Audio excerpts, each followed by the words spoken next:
Hey, good morning, gasaholics. I'm Hot Rod Bob, and you've got gas, the morning edition.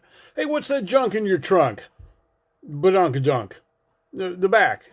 The car trunk is what I'm talking about. Yeah, the car trunk as we know it in the United States, well, we call it a trunk. It's simple. But if you're in Britain, it's called the boot. And if you're in India, it's called the dicky. How does your dicky do? I don't know. But anyway, the compartment that stores things in the back of your car, or maybe the front of your car, or maybe even both, we refer to as the trunk. Now, that's in the United States. Now, the trunk has its origin back in the early days of automobile history because a lot of cars didn't have a place to store items. So they actually took a traveling trunk, mounted it on the back of the car. Now, trunks were not standard equipment. A lot of cars didn't even have them. Ford even had some special models called humpbacks or trunk backs, and that had a special trunk.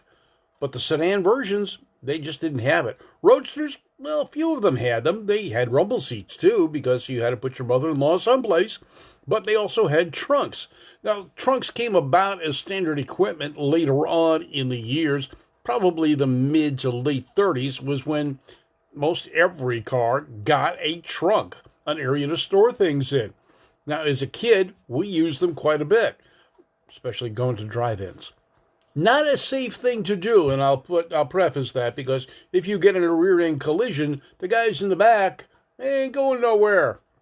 They're stuck. But trunks come in all different sizes, from the small ones on, say, a Corvette, to the large ones on full-size luxury barges. Now, I've got a 57 Ford. I got to remember what I've got here. 57 Ford. It's got a huge trunk.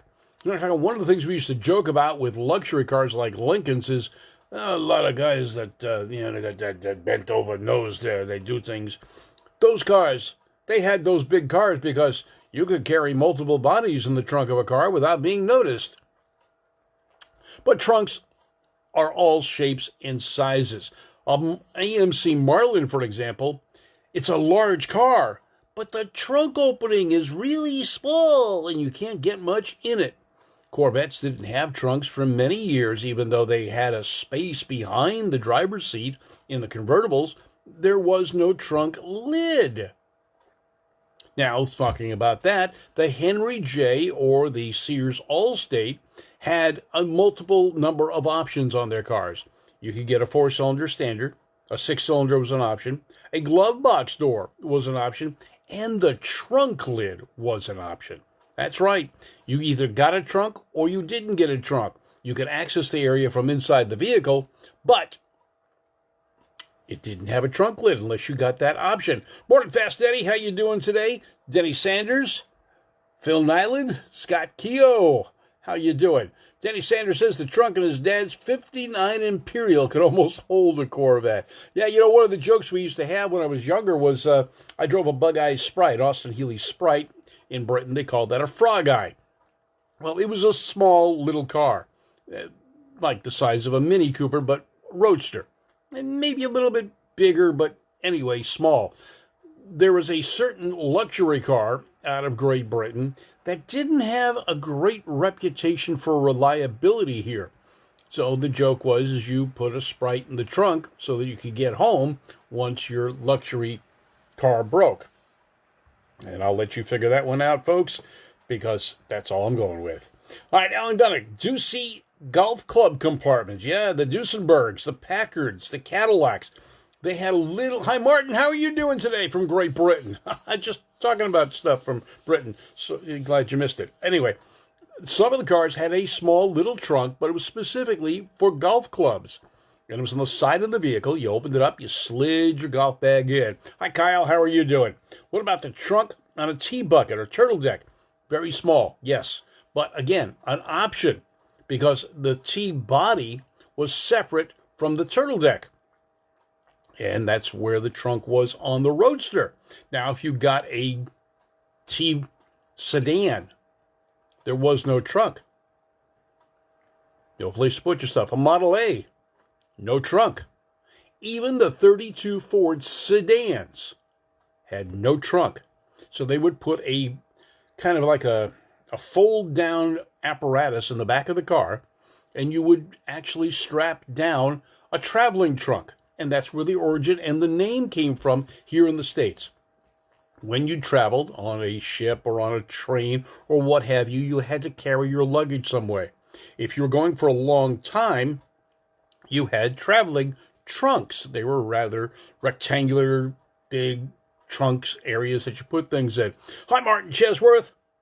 Yeah, I'm going to, hopefully, in Dragstalgia it gets there, but we're going to try and get there. We'll see what happens. Maybe it'll just be postponed and delayed, and we'll come out there for Dragstalgia. But it's in the works. Morning, Barry. Hi, Fast Eddie. Yes, thank you. All right, so trunks come in all different sizes, and even hatchbacks. Kind of like a trunk lid, but we call it a hatch. Now, one of the cars that had a little bitty trunk, but had a big space in the back, 1964 5 and 6 Barracuda. Yeah, it had a small trunk in the back, opening, but it opened into the car, and the back seat folded down. Another vehicle like that was the Kaiser Traveler. The whole inside of the vehicle would fold down. You could access it through the trunk lid, which opened up pretty good. Now, initially, trunk lids were small. They had springs on them to hold them up, and they had small little handles, making them somewhat cumbersome and difficult to get to. Now, there's a lot of cars that have two trunks. Volkswagen, no, not a Volkswagen. Toyota MR2. Porsche Boxster. The new mid-engine Corvette. It's got two trunks, and the rear one was made specifically to hold golf clubs. Yeah, imagine that. All right, so moving on. Pontiac Fiero is another one. Tesla Model S. Now, here's a vehicle, electric power. The batteries are under the driver's compartment. There's a trunk in the front, a trunk in the back. Now, Musk calls them frunks.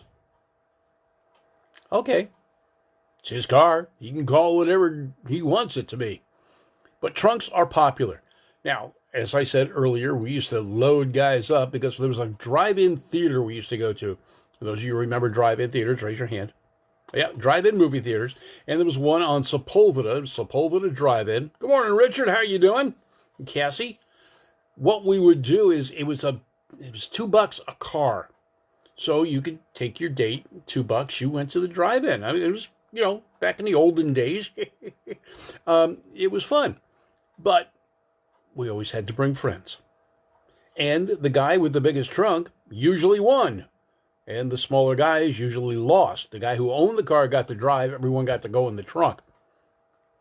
Now, I've got pretty good sized trunks in some of my cars. Our 57 Ford's got a huge trunk. My 48 Plymouth's got a good sized trunk. It's big enough that when I traveled, I could put a canopy, a table, chairs, and all sorts of stuff in the trunk. As a matter of fact, when I travel with our sound equipment, when Randy and I do our on-location broadcasts, I can fit everything in the trunk of my Plymouth. Conversely, my wife's 46 Ford sedan, a four-door sedan, has a trunk, but it's very limited in space. The spare tire and a few things can go in the back. There's not much room there. Of course, you could load things in the back seat if you wanted to. Corey Weaver says a 64 Impala trunk. Yep, that's the same type of car you could sneak into a drive-in in. Those things were used. Hi, Kai Michelson. How are you doing? The Rocket Man is watching us right now. I'm glad to see you here this morning, Kai. So we've got all sorts of things like that. Now, to get more storage space in the back, the first SUVs, station wagons. Not really a trunk, but you opened it through a tailgate or an access area that you could put things in. Now, some people call the trunk lid. Okay, it's a trunk, it's an opening, but it's a lid, and it opens, and it's there. Now, originally, trunks had little bitty handles, or you put a key in and you picked it up by the key. They were pretty much, weighted with springs. Alan's talking about the Ford Skyliner. Yeah, if you didn't put roof down, you had a trunk. You had a little box off area inside the middle of the trunk area. The trunk area was huge, but on the Ford Skyliner, the roof retracted into it. So unless you put something in there first, you couldn't put anything in there after the top was down. The other side of it is you couldn't get it out until you raise the top back up. So think about those things when you buy them. Ford introduced the first trigger catch to allow for one-handed lifting of the trunk lid, and it automatically caught in the open position. So that was a good thing, helping people get in. 1952, Buick marketed a counterbalance trunk lid that practically raised itself, just like some kids I know. But it's another story. And it had an automatic locking mechanism. So once you unlocked the trunk, it was loaded enough that it would open up without you having to do anything. In 1956, Packard, the company going out of business rapidly, had a car show called the car show, a car that was a show car, and it had a special design. It was called the Predictor. It featured innovations such as a power opening trunk lid. 1956. A lot of people take that for granted now on many cars, but it's been around for a long time, just really not popular, and it is practical. In 1958, the remote-activated electric trunk release was introduced in some vehicles here in the U.S. In 1965, Amc Cavalier Concept Car featured a trunk lid that was dual action. It was a scissor-type hinges that allowed the panel to be opened like a normal trunk or to be horizontally elevated even to the height of the car's roof for greater utility and hauling ability. So, kind of giving you the space of a station wagon in a trunk. Michael the Doctor Strutter, how are you doing this morning? Glenn Stearman. Oh, don't worry about being late. We're glad you could be here. Hi, Leonard. How are you doing today? And Linda Kenyon. Hope to see you on some of the cruises. Haven't seen you since the last cruise we were on. We're doing a lot of coronavirus cruises. I call them antivirus cruises, but that's me. I have a different take on things. Now, the trunk comes from the large traveling trunks in the 30s, and that came on, and that's how we established the name trunk. Now, how the Brits came up with the name boot, I don't know. We got our friends from Britain watching. Maybe one of them can come up with the reason it's called a boot, because it's still called a boot there in Great Britain. And in India, although we don't have any Indians here watching that I'm aware of, it's called a dicky. Don't understand that one at all. Now, safety devices have come into play with trunks because people were getting locked in trunks. Guido put a few in there. They weren't quite dead yet, and they were trying to get out, but there was no way to open the trunk. Well, our Department of Transportation decided, hey, you've got to have something inside that trunk to release it so you don't get stuck in the trunk. Brilliant idea. So they did, and that's part of trunk safety. Now, in some cases, you actually filled your gas tank through the trunk. I don't recommend that. Fumes tend to travel into the vehicle, but that was the way it's done. Now, I've looked at some Mopars from the mid-'60s, and the filler pipe it goes from the top of the fender through the trunk, and you've got this big pipe in the way. Not quite sure why they did that, but Chrysler did on the Dodge Charger, for example, Coronets, and even some of the Plymouth Roadrunners. They had a big fuel pipe going into the middle. Now, inside trunk releases, as I said, kids climb into trunks. So we're told. And that's why they have the quick release inside the trunk. It's not for people getting locked in there because someone's taking them someplace they don't want to go. Although it works that way too, so it's not a bad idea. Now, riding in the trunk, as I said, is always dangerous, and in some places it's illegal, but hey, we did it anyway. In most trunks, you find a spare tire. Now, when the 55 Thunderbird was introduced, it had a relatively small trunk. The spare tire took up almost 50% of that trunk. What did Ford do? The Continental kit. mounting the spare behind the trunk. In 1957, they made the trunk bigger and put the tire back in there. And Bob Pratt is saying, well, in the UK, the hood is called the bonnet, as opposed to the trunk, which is called the boot. And you're quite right. So those are differences in terminology. And we have a lot of things that are different in terminology from country to country, even the location of the steering wheel and the shifter and a number of different things. But the name boot and trunk, not sure. Neil, maybe you can shed some light on why the trunk the trunk of a car in Great Britain is called the boot. Because when we think of a boot, we think of something we're putting on our feet. I don't know. But hi, Neil. How you doing? Another viewer from the United Kingdom. Glad you could be here. All right, so that is it. Now, some cars have gotten real fancy over the years. Initially, the trunk was just a space in the back of the car. It may have had a rubber floor mat, but that's about it. The spare tire went there. You had a jack to raise the car up in case you got a flat, which was quite frequent. But that was about all that went in there. Then they started getting fancier. People demanded better looking trunks. So they came out with a spackle paint initially to give that trunk a little bit of color. Then they started lining the trunks.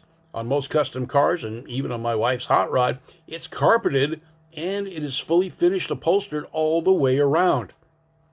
And that has become the norm from many cars, even produced today from the factory with that. And Mark McGeorge says, yes, you can put a mother-in-law in the back. Hope that goes over good for you. But those were what they called the rumble seats. So trunk's an important part of the American car, and all cars, actually. And most cars have had them since the mid-30s.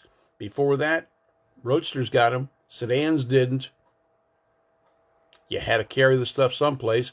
And in many cases, they actually put them on the running boards on the side of the car. So they had suitcases and so forth stored there.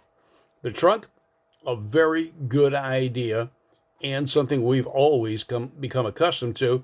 It kept your stuff dry, kept it safe, you could lock it. The trunk. Something simple, but something that didn't come around until the mid-1930s on cars. I'm Hot Rod Bob. You've got gas. I'm letting you out of the trunk for the day. Yeah. You are a gasaholic for tuning in and watching. Thank you very much for being here. I do appreciate you. Share this with your friends. Please let them know about GAAS, the Great American Auto Scene, part of Two Tired Guys Productions, and brought to you by Valley Head Service, Irwindale Drag Strip, Irwindale Speedway. And the rumor is Irwindale Drag Strip is going to be opening up next week. We're going to find out, and I'll post it for you for sure. Moon Eyes, Beach Underwriting Associates, Service Tech, service equipment for your shop, Tucker Tire, and Valley Head Service, where they can work on anything. As a matter of fact, just the other day, they were working on a Hemi, and it wasn't a Chrysler. It was a Citroen. Check that out. Valley Head Service, Service Tech, Moon Eyes, Irwindale Speedway and Drag Strip, Beach Underwriting Associates. These are all the people that help bring gas to you each and every morning. And starting this Tuesday night, we already did it, our Tuesday night show returns. And I hope you become part of it. It'll be on Zoom video. You're welcome to access the show. I'll send out the links to you as we get them.